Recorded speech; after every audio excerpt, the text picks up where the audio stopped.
Hi everyone, a very good morning to all of you. Today is 3rd of January and I welcome you all to the Hindu newspaper analysis discussion. Guys, in this particular session, we are going to take up entire analysis of Hindu newspaper. We'll take up all the articles with respect to our UPSC examination and we will take also the notes of this particular session. And if you want, you can download explainer notes of this particular session from our Telegram channel. Link for Telegram is given in description box in YouTube.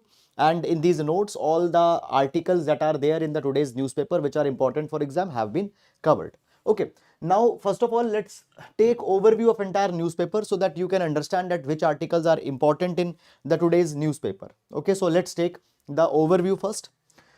Now, first article that we have here is a jet burst in flames after collision with relief plane in Tokyo. Fine.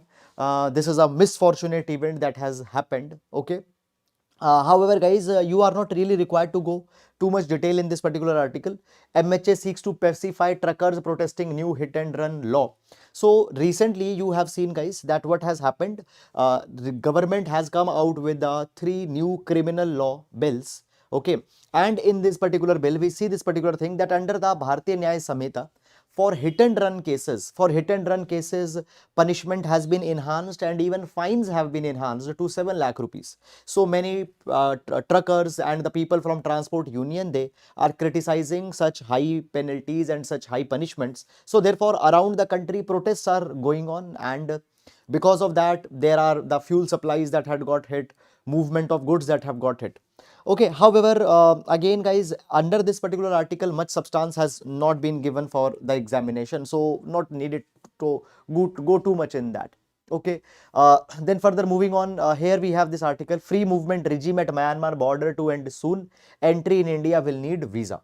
So when we talk about India-Myanmar border, basically India and Myanmar, they have maintained unfenced border.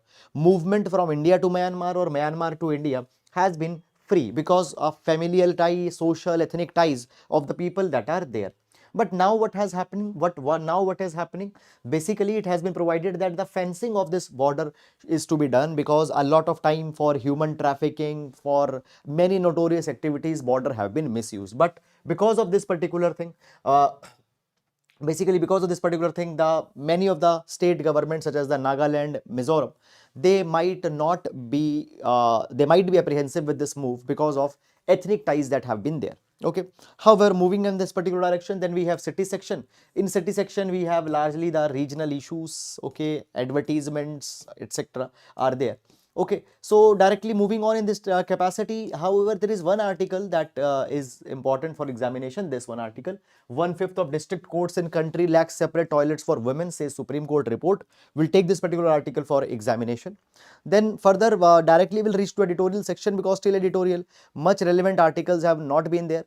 And in editorial, here we have this article: global nuclear order is under strain. We'll take this article for examination. Then here we have article faulty compulsion. Now this article talks about the recent MG Narega seeding, MG Narega Aadhaar seeding. So we'll take this particular article. Then below we have this article, India out, plan that could impact Maldives. We'll take this particular article for examination. Now this article is talking about the GST collections. Okay, then next page, Raj Bhavan needs radical reform. This article also we will take for examination. So all the editorials today are important. We'll take them up. Okay, a train project not on track. South Coast Railway Zone project is nowhere close to seeing the light of the day. Okay, again, guys, moving on further in this direction. Okay, text and context: Baloch march from Turbat to Islamabad. So it is talking about that recent, basically what has happened: Balach Mola Baksh death, and after that the protests that are going on. So about that particular thing, the entire details have been provided. Now, guys, I've read this particular entire article, but the coverage in this article which has been given, fine, it is not particularly relevant for our examination. Then further moving on to the next page, abstract article transforming narratives. Okay. Then further in this capacity, trucker strikes set off panic buying of fuel in several states. So as I've told you on first page that in many of the states, truckers, they are protesting for the enhanced punishment provisions in the Bharatiya Nyaya Samhita for hit and run. And because of that, there are also the fears of fuel shortage that will be there. And therefore, this is a spree of people buying fuel. Okay. Then Further moving, spell out details of steps taken to prevent train mishaps, Supreme Court to center. So recently we have seen that Odisha train accident happened in which there were in which more than 280 people died. So on that, what government's response is, what preventive steps government is taking, Supreme Court has asked the government. Then further moving on, political articles largely have been contained on this particular page, not much important. Fine, CAA rules may be notified before Lok Sabha election. So CAA stands for Citizenship Amendment Act, that was notified, but up till now the rules have not been brought in place. Okay, then further moving on, here we have an article. Pleas in Supreme Court challenge new law on appointment process of Chief Election Commissioner and Election Commissioner. We'll take this particular article. Supreme Court to deliver verdict on Adani case. Nothing important for exam is given in this article. Then further moving on, we have the world page. And on world page, guys, you have been seeing that two articles are fixed, one on Russia, Ukraine, and one was Israel, Gaza. Now, daily updates in these particular development is not really needed. Some article related to foreign policy of India, its sector is there, then you need to see. Otherwise, every article is not needed to be seen. Monster quake in Japan leaves 48 dead. Then business page, coal output growth, and then we have largely the corporate trends, etc. Okay, fine. Then we have the sports section. Okay, now guys, there is one science page that comes but in the e-paper but not in the printed edition, and sometimes the science page is important, but sometimes the science page is having articles which are discussing too much of detailed nitty-gritties of some research paper, etc. A new science using physics to understand hate groups online. So what has happened, recently a study has been published in Physical Review Letters, and this particular study, it is developing a model, okay, how online hate communities fine. So basically through the mathematical equations, through the behavior of shock waves in fluid, they are interpreting this particular phenomena. I have read this entire article, guys, but for examination again nothing much relevant has been given here. So this is the overview of newspaper, and now let's discuss all relevant articles one by one in detail. Okay, so you can download this notes from Telegram channel. Okay, the link for Telegram is given in description box in YouTube. Now every class we start with a GS quotation, and this GS quotation you can use to complement your answers. So today we'll take quotation from Abraham Lincoln. Abraham Lincoln says, democracy is not perfect, but it is better than anything else we have come up with.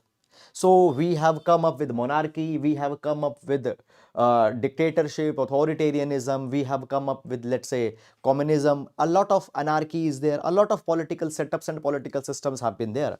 So democracy is said that it is better than all, though not perfect. Better than all, though not perfect. Now, when we talk about democracy, guys, democracy has been categorized as necessary evil. Now, why necessary evil? Let's understand this particular thing.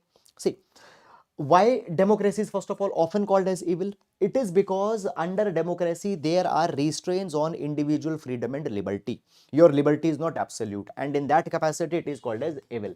But that restraint is important so that collective order can be maintained in the society. So therefore it is necessary also. Okay, so it is necessary evil. Okay, or now this is about it, and you can use this particular idea in essay as well as GS paper number 2.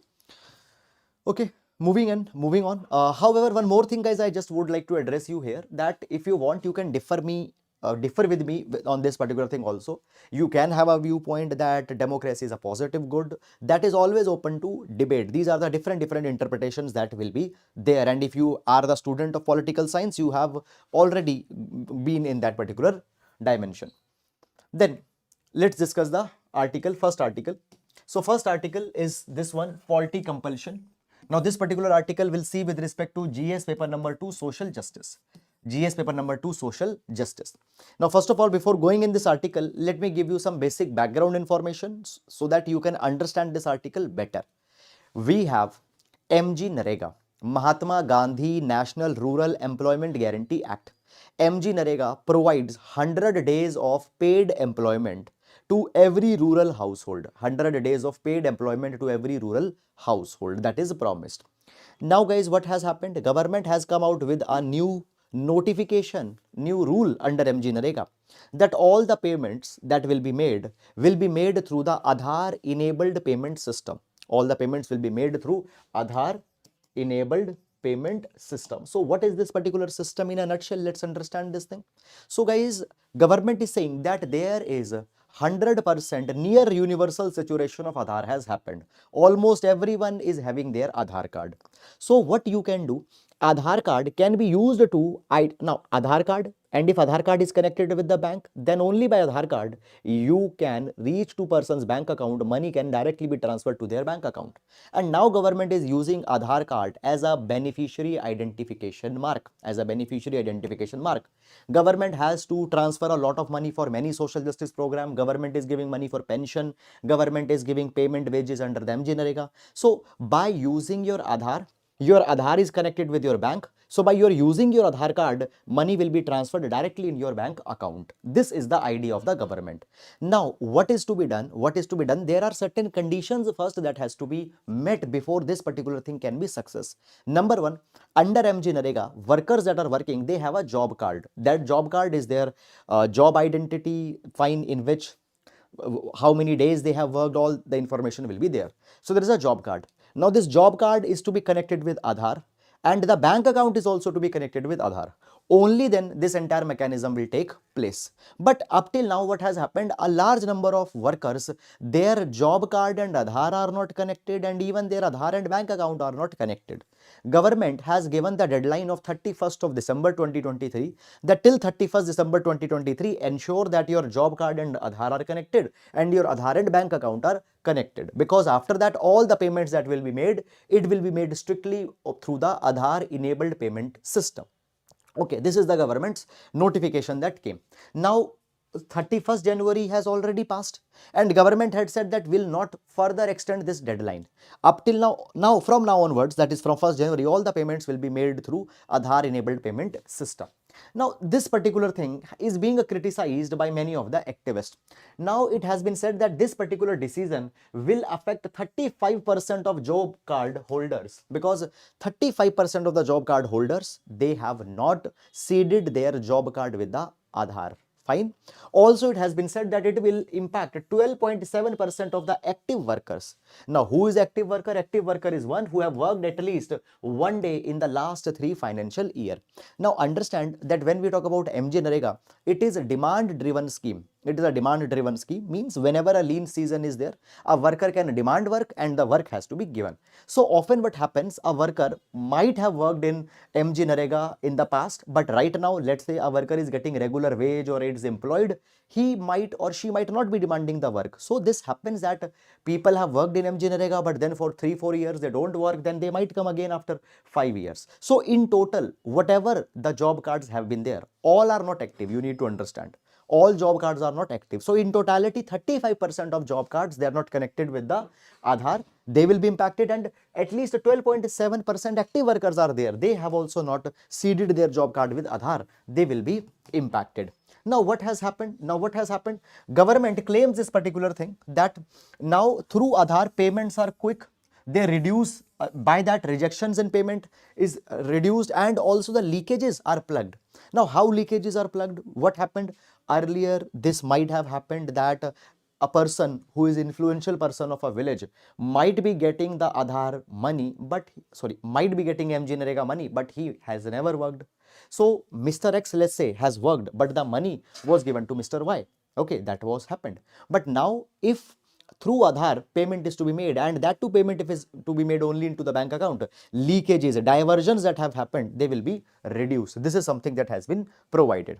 Also, it has been provided by government that this Aadhaar based payment system, this plan is in place since 2017. Now 6 years have already happened. So we have given so many deadlines, and now we have to implement it. Now basically, it has been provided by the article that actually delay is not entirely because of the tech adoption was not there.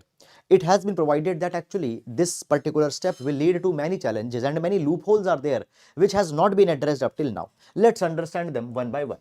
So according to LibTech, they provide this particular thing that actually in the past 7.6 crore workers job cards have been deleted in the last 21 months. Why their job cards have been deleted? Because there was the discrepancy between the Aadhaar and the job card.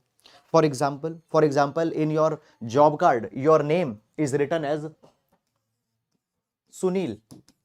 The job card, the name's spelling is Sunil. But in your Aadhaar card, your spelling of Sunil is like this. Okay, so what has happened? Now both are Sunil. But in job card, Sunil is mentioned like this, your Aadhaar Sunil is mentioned like this.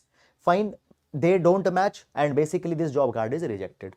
In this way, 7.6 crore job cards, 7.6 crore names from the MG Narega have been deleted in the past 21 months. Now, obviously, they were the duplicate entries. Many people have actually left MG Narega. Now they don't need it, but a lot of deletions have happened because of mistake also. Lot of deletions have happened because of error also.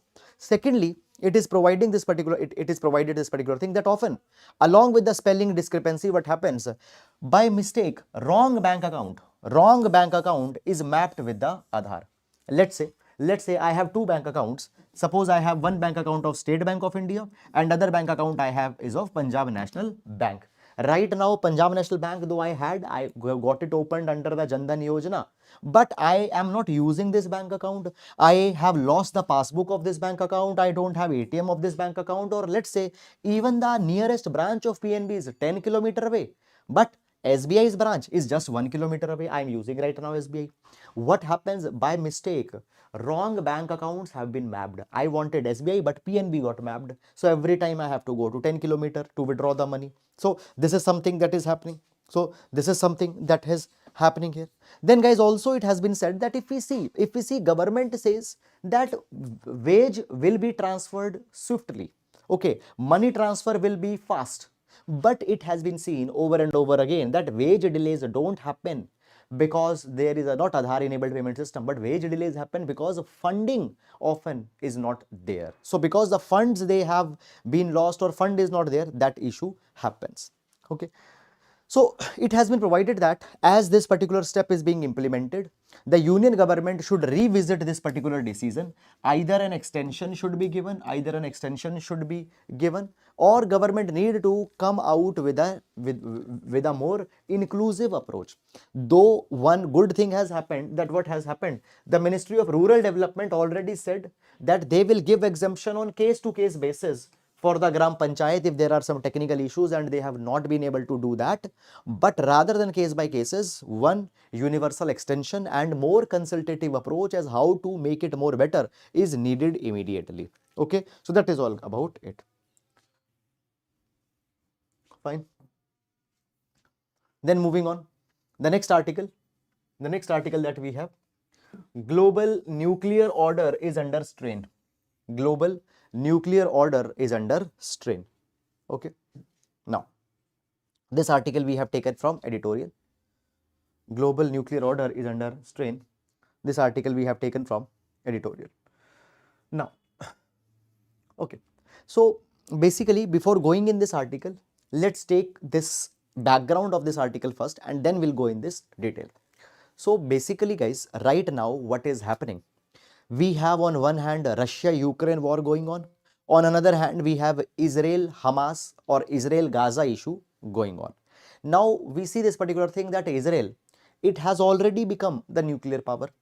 Russia is a nuclear power. And sometimes Russia has given the indirect hint also that they will not shy in using the nuclear power in this particular war if some red lines are crossed by the Ukraine and by the West. Now, right now, there is a global nuclear order. Let's understand this global nuclear order and how this global nuclear order might get changed, might get amended, or what are the challenges to this global nuclear order. Let's understand this particular thing. So first of all, when we talk about the present global nuclear order, we find that right now the world countries are divided in nuclear states and in the non-nuclear states. And this global nuclear order, it was created during Cold War. So you know already that America was the forerunner in developing the nuclear technologies, and it even developed the bomb which was dropped in Hiroshima and Nagasaki. However, soon after, USSR also followed, and USA and USSR become the two nuclear powered nations, and nuclear nations.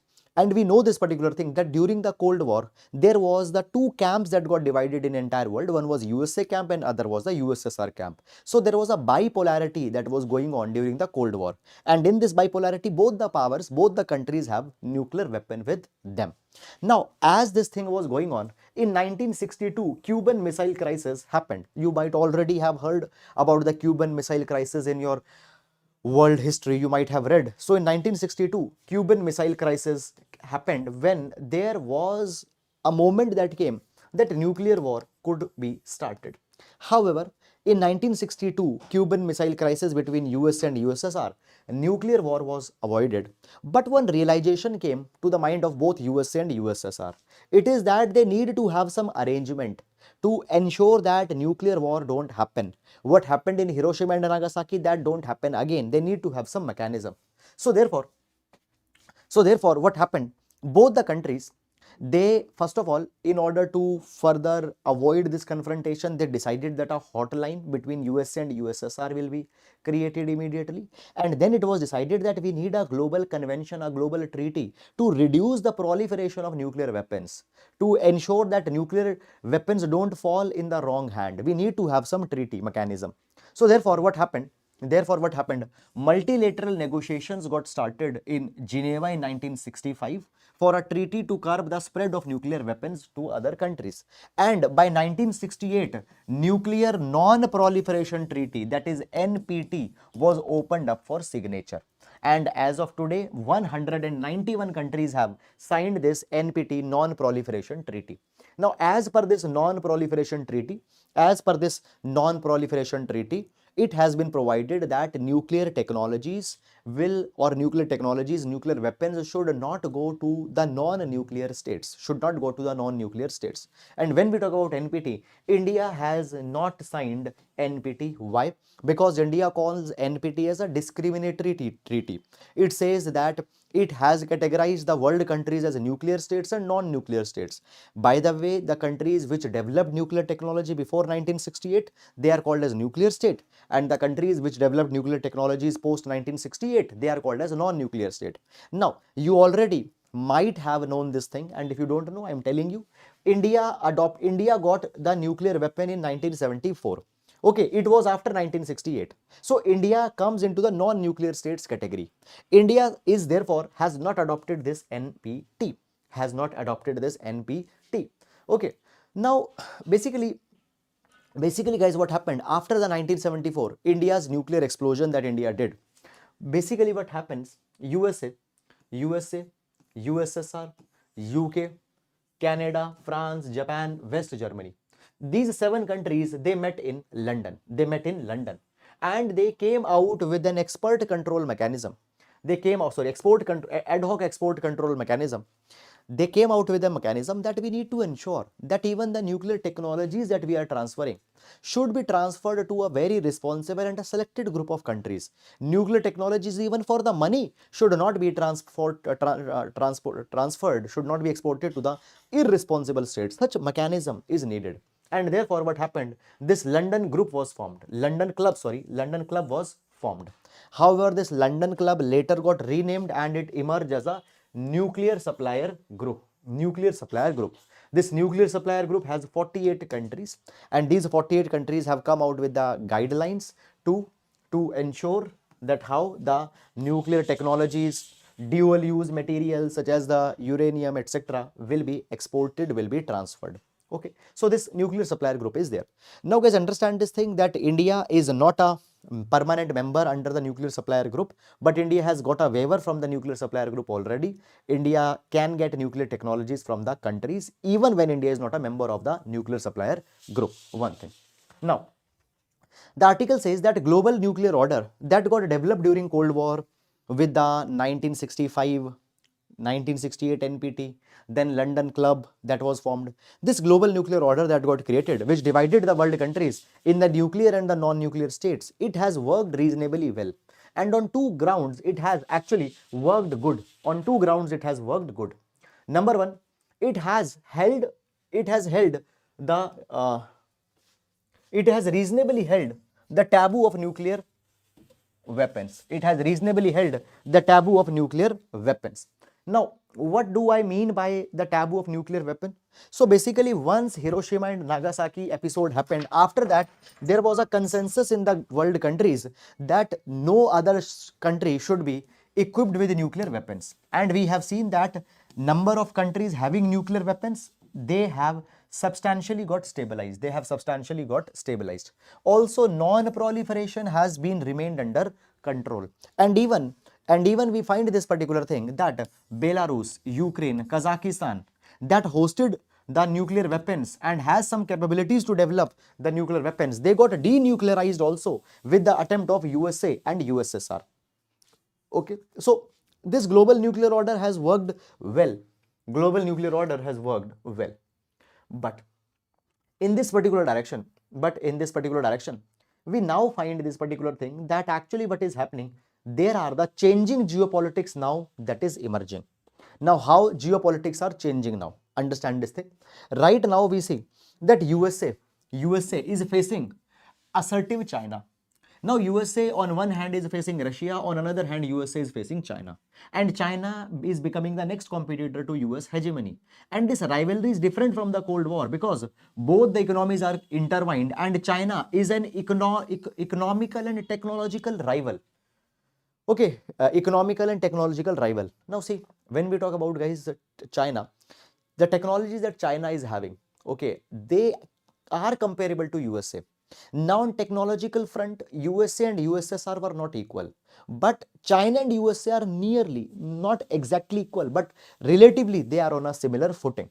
So, because of this particular, guys, pressure that the US is facing from China and Russia, what USA might do now, USA might try to revise the global nuclear order, and in that capacity, norms that were established, rules that were established to ensure no proliferation happens, they might get diluted. Now, understand in this particular direction what has happened in 2002. Already USA withdrew from anti-ballistic missile treaty, and recently, that is the latest 2019, USA also withdrew from the intermediate range nuclear forces treaty, and it withdrew on the ground that Russia is violating it.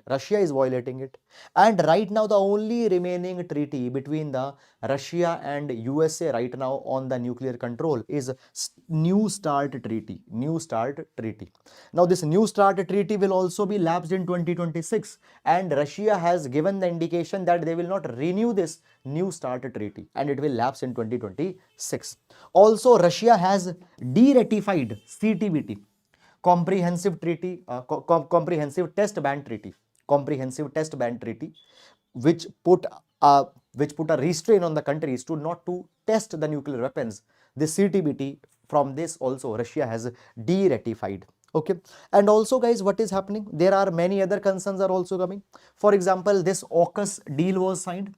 Under this AUKUS deal, there are three countries, that is Australia is there, USA is there, and UK is there. And Australia, which is a non-nuclear state, will be provided the nuclear powered submarine.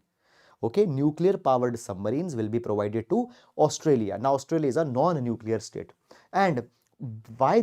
Because of this particular thing, as nuclear technology is being given, concerns have been increased. Further, guys, if we see this particular thing in the past, we find this particular thing that Taiwan has also tried to become a nuclear weapon state and has tried to host a nuclear weapon program. But USA subverted the Taiwan's attempt to become a nuclear powered state. Now, right now, guys, what is happening? Basically, USA is appeasing Taiwan as a. Now, before that, let me explain you some background first. Then you will be able to connect it better. See, right now, what is happening? We need to keep China under control. India wants to keep China under control. Now, China maintains one China principle. And as a part of this one China principle, China says that Taiwan and China says this particular thing, that the Taiwan and China are not two independent countries. Taiwan is a part of China. And one day China will capture Taiwan and will make it its integral part. Taiwan is not a sovereign nation. USA earlier also held this particular viewpoint that yes, Taiwan belongs to China only.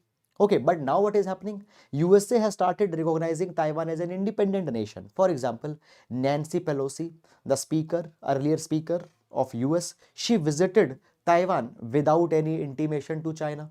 Then Taiwan's president was invited to USA without any involvement by the China. So now what is happening? The USA is using Taiwan against China. USA is using Taiwan against the China. And because of this particular thing, what happens? The USA might promote Taiwan also to become a nuclear state, which can act as a deterrent against China. So because of this particular thing, global nuclear order is again under the threat. So all these particular things are there which are putting global nuclear order under threat. Okay. And right now the best way is to again rethink that on what ground we are going. So this is about this article. And now moving to the next article. Moving to the next article.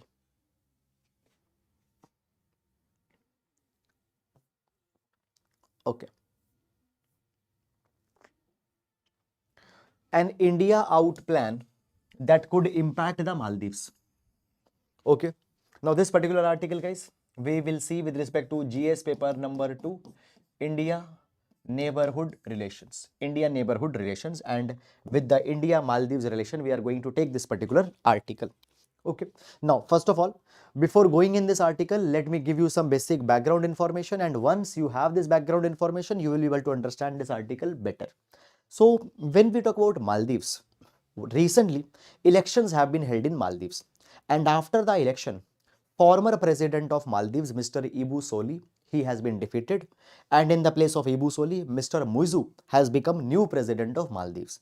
Now, Mr. Muizu, he belonged to the party which in the past has taken up India Out campaign. Now, as a part of the India Out campaign, there is protest against the India's involvement in Maldives. India's infrastructure projects that have been developed in Maldives, they have been criticized by the India Out movement, and Mr. Mizu belongs to that particular faction. It is believed that India Out campaign in Maldives is sponsored by China. Okay, India Out campaign in Maldives is sponsored by the China. This particular reports have also been there, and therefore the moment Mr. Muizu became president of Maldives, it was said that now anti-India policies will become the mainstream policy of Maldives, and this particular thing has already started to happen. First, what happened? Mr. Muizu he ordered that Indian troops that are present on Maldives need to leave Maldives. Now, Indian troops have been present on Maldives and they help in operation of Dornier aircraft and helicopters that have been given by India to Maldives. So they said that they have to leave. And then what happened? Recently, Maldives had revoked agreement for joint hydrographic surveys that happened between India and Maldives. So in 2019, India Maldives agreed that joint hydrographic surveys will be done by both the countries. And this was a very important agreement between which reinforced the India Maldives ties. Now, first of all, guys, let me explain you what are these hydrographic surveys. These hydrographic surveys help in, now see, first of all, these hydrographic surveys, they have both civil as well as military application. Civil as well as military application. For example, this hydrographic data can be used for ensuring the navigational safety, marine scientific research, environmental monitoring. Okay, for example, when hydrographic survey is being done, detailed profile of ocean currents, ocean temperature, ocean salinity, they are made. By that, we can understand that how climate change is impacting environment, how the safe navigation is to be done. Often we find that tides, tsunamis are there which impact the navigation of small vessels. So that information in real time can be connected, and for safe navigation we can use this hydrographic survey one. But also it has the military application. How military application is there? Now through these hydrographic surveys we can know about a nation's vital coastal installations that are there. Okay, also guys, we have seen this particular thing that by getting the information of ocean's temperature profile, by studying the other oceanic phenomena, that is current, etc., the countries can use this particular data to further improve the performance of their sonar. to further improve their performance of radar, how to detect enemy submarines better. Okay, so for enhancing the sonar radar capabilities, also the hydrographic surveys, the data can be used, and China is using this particular data in the past. So hydrographic surveys as both military as well as a civil application. However, India says that we are only carrying the hydrographic surveys for civil application, for ensuring better navigation of seas as well as for ensuring the marine health. Okay, this is something that has happened.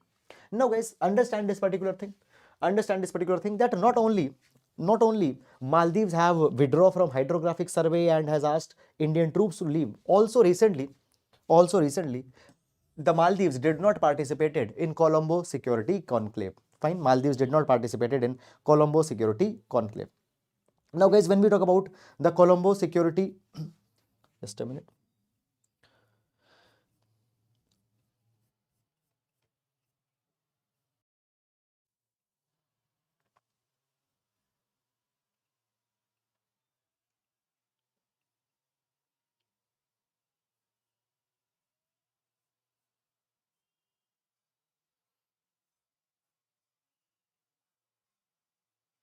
Fine. So yes, so basically we have seen that the confrontation between India and Maldives, they have increased to a considerable level, and in this capacity, Maldives asked Indian troops to leave. Secondly, Maldives has said that hydrographic survey will not be done, and also Maldives had not participated into the Colombo Security Conclave.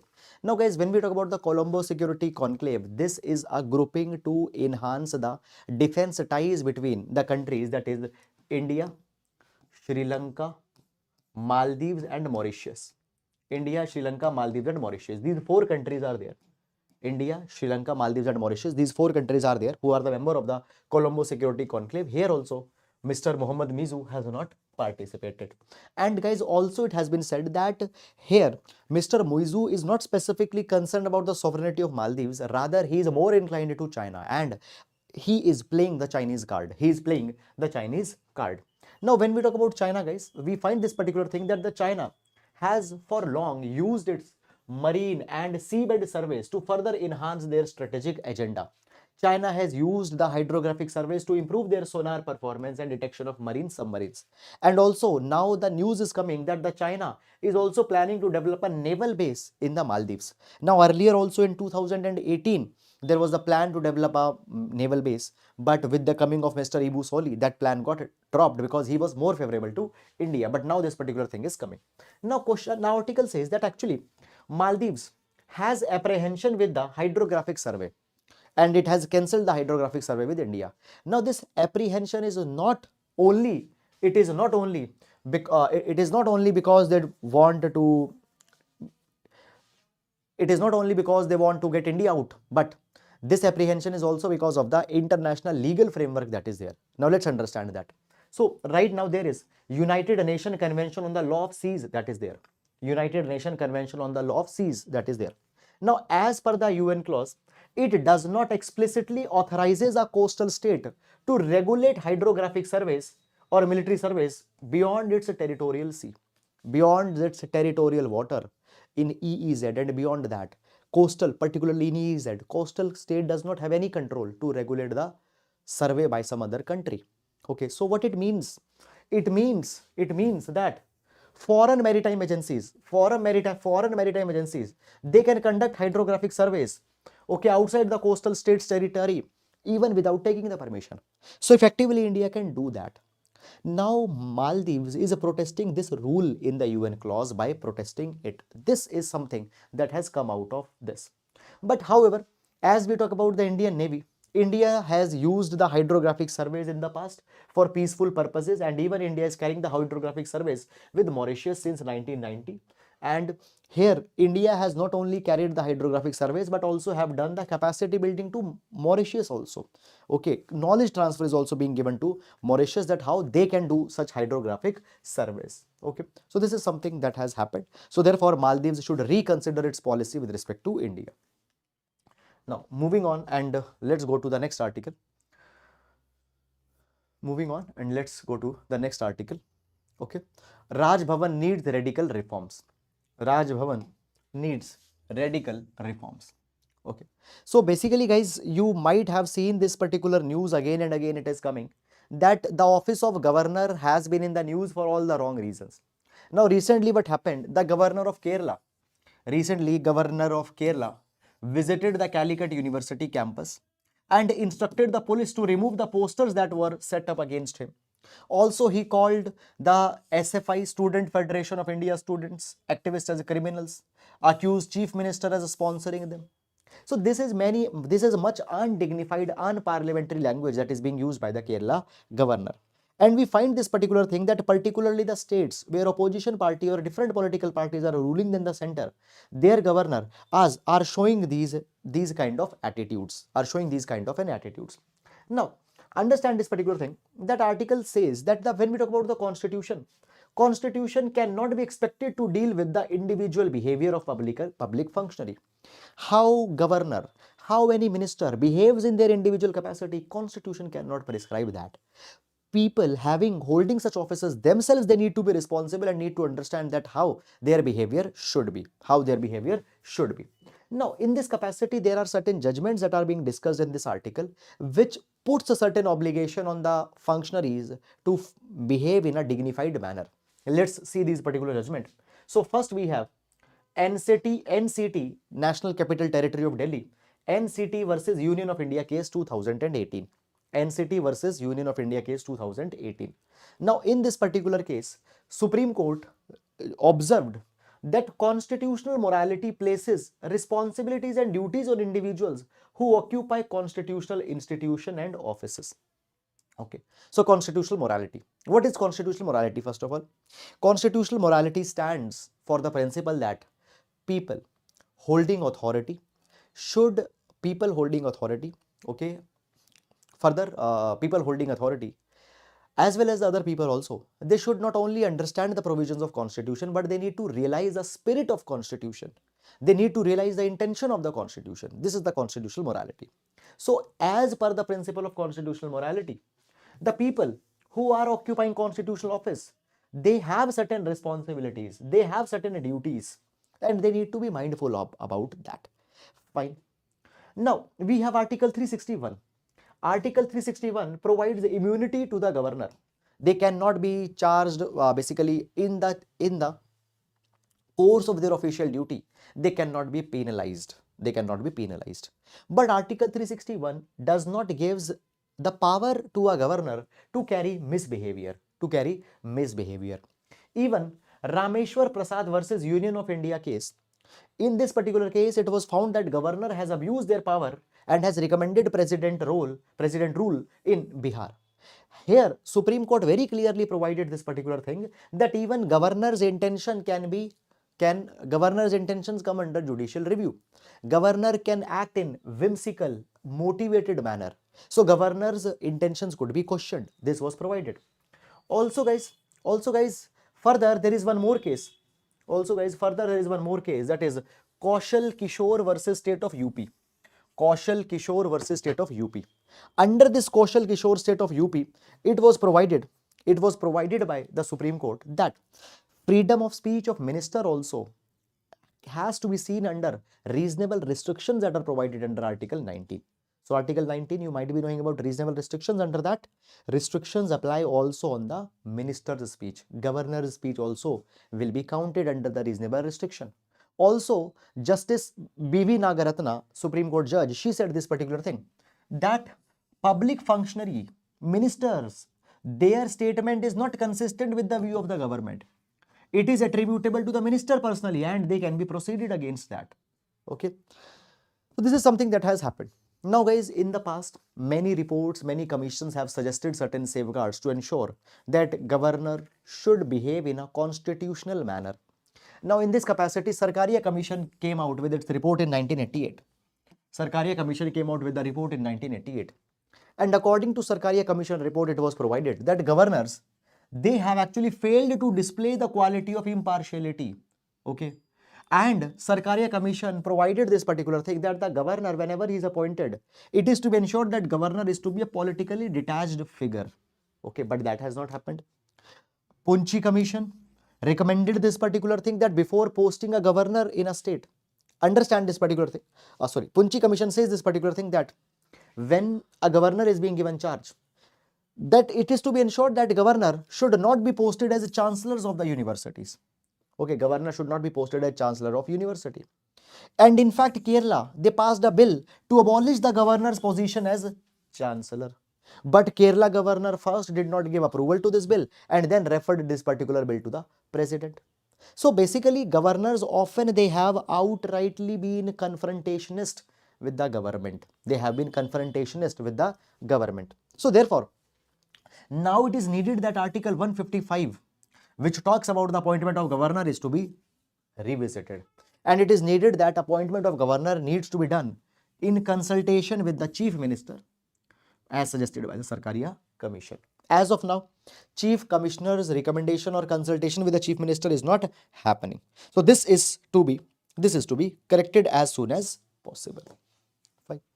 That is about this particular article. Now moving on to next article. Pleas in Supreme Court challenge new law on appointment process for CEC EC. Now, first of all, let's discuss what the article is talking about. So basically, if you have followed the newspaper, we have discussed it earlier also. So recently, government has come out with the CEC, Chief Election Commissioner, and other election commissioners appointment, condition of service and term of office Act 2023. Now this particular act was passed, and this particular act aims to regulate the appointment process of election commissioner and chief election commissioner. Okay. Now this particular law, against this particular law, petition has been filed in Supreme Court. Against this particular law, petition has been filed in Supreme Court. Now a question will come that why petition has been filed. So you need to understand some background. In the past, actually there was a judgment that was given by Supreme Court. And in that judgment, Supreme Court first recommended the government to come out with a law which will prescribe a collegium type system for chief election commissioner and election commissioner's appointment. And Supreme Court recommended this particular thing, that a collegium is to be established which will have 3 members. Which 3 members will be there? Fine. 3 members. Prime Minister, Leader of Opposition, fine, Leader of Opposition, and Chief Justice of India. Chief Justice of India. These 3 people will advise that who will be the Chief Election Commissioner and Election Commissioner. But in the bill that government came out as a response to this judgment, what they did? They replaced CJI. They replaced the Chief Justice of India with one cabinet minister, with one of a union cabinet minister that will be appointed by Prime Minister. So if you see, out of 3 members, one is PM, one is cabinet minister, and one is leader of opposition. So PM and cabinet minister will be from the same ruling party. So they will be the majority and whatever they say will happen. So at the end of the day, this particular reform is not going to be a meaningful reform. It is just going to be a lip service. So therefore, it has been said that this particular law is to be declared as ultra virus, and this law is to be ruled that it does not goes in line with the Supreme Court judgment. So petition has been filed. Now we need to see that whether it will, what will happen on this particular capacity. For that we need to see it. Okay. Moving on, spell out the details of steps taken to prevent train mishap. Now guys, nothing much is there in this article. So recently you have seen that there was accident happened in Odisha involving the 3 trains in which more than 280 people died. And it was found that actually Kavach system was not there. Kavach system is an anti-collision device which prevents the head-on collisions in the railways. So Kavach system was not there. And also it has been said that many other safety measures have not been taken. So here what has happened, Supreme Court has asked the center that you need to come and you need to tell us that what steps you have taken to ensure the railway safety. So in this, we will see that what the government will respond. Okay, but as of now, this is the only development that has happened. Why I have taken this article? In order to ensure that you need to understand, you need to not to go under the form of fear of missing out. And you need to understand that what articles are just to be seen in the headlines only. Moving on. So main practice question for today. Created in the shadow of the Cold War, the global nuclear order has held reasonably well, but it is facing pressures under changing geopolitics. Comment. GS paper number 2, 10 marker question. So that is all guys about it, and with this we come to an end to the today's session. Guys, I hope that you have liked the video. If you have liked, please do hit the like button, please do subscribe to the channel. Now we'll meet tomorrow. Till then, please take care of yourselves. Thank you so much.